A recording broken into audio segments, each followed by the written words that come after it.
A good Erev Shabbos, everyone. Erev Shabbos, Parshas Vayikra. Erev Shabbos, Parshas Zachor. Erev Purim. I want to share, if I may, some words that I shared this morning in our yeshiva. I stood in front of the boys and I told them, explain to them the year that we're living in. It's not a normal year. We're in the middle of a war. People are dying. People are taken captive. We're trying with every means and efforts that we have to be able to secure the release. Soldiers are dying defending the country, protecting the Jewish people. Our enemies seem to be gaining strength and abandoning us, from America to Canada to England. Every day we watch and we see another one of our friends break away. And it's an sorely Yisrael. It's a terrible time for the Jewish people. And we sitting around and preparing all the kinds of fun that we're going to have on Purim, the bottles that we're going to drink, the gifts we're going to give, the costumes we're going to wear. We're going to go to this rabbi's house and this rabbi's house and this one's house and that one's house.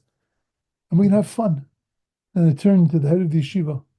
In front of the boys, I implored him that if this is our Purim, this is not an appropriate year for fun.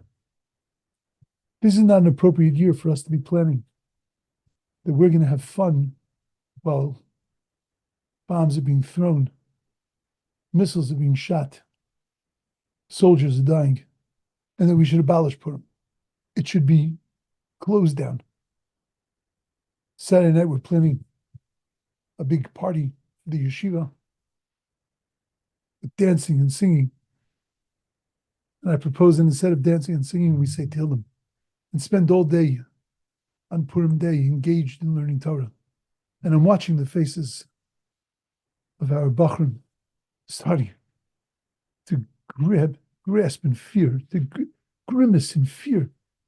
It's this crazy mania talking about. Oh, Purim. And I looked at them and said, if our Purim is about fun, this is not a year of fun. I said, but Purim should never be about fun. That we enjoy and have fun on Purim is something that comes out of what we're doing, but that Purim is about Avodas HaShem. Purim is about serving Hashem. It's about reaching a place, as I've spoken many times, Einod Milvatu, of getting to a place of realizing that there is nothing in our lives besides Hashem. To be able to see it in the miracles, to be able to see it in the twists and turns of the story, to be able to see it in each other. There's nothing but Hashem. Purim is a serious avodah, it's a pretty serious service.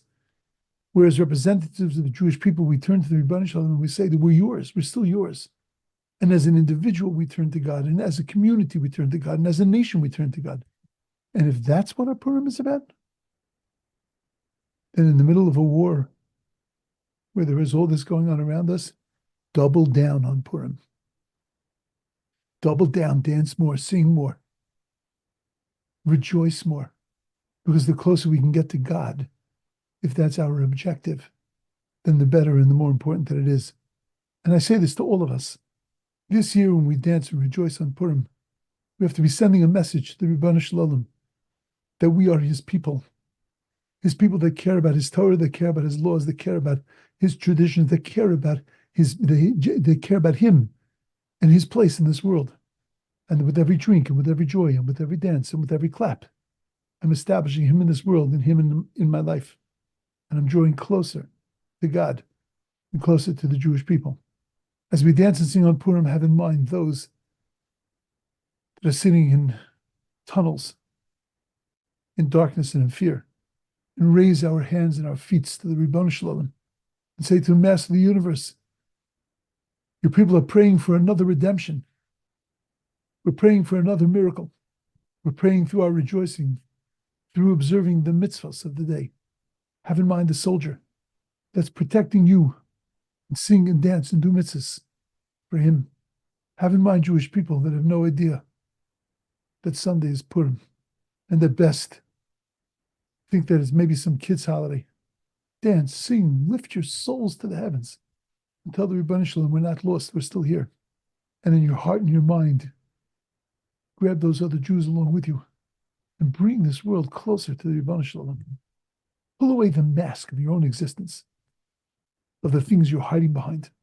Remember that if you pull away the mask of the world, what you'll see is Ein Od Milvado. You'll see God. Make sure that this Purim is not a Purim of fun. It's a Purim of meaning. It's a Purim of substance. That meaning and substance is incredibly fun. But it's not the goal, it's the outcome. The goal is to sit and to listen to the Megillah and to see God's hand. The goal is to look at other people and to see godliness and to give them gifts, to give them money. The goal is to sit and to rejoice at a Suda, rejoice in God, and in the fact that who is like your nation Israel? And Ashrei Am Shekach Alai. How fortunate is a nation that is like this and that has this kind of God and has this kind of Torah and has this kind of existence. If it's about fun, this is not the year.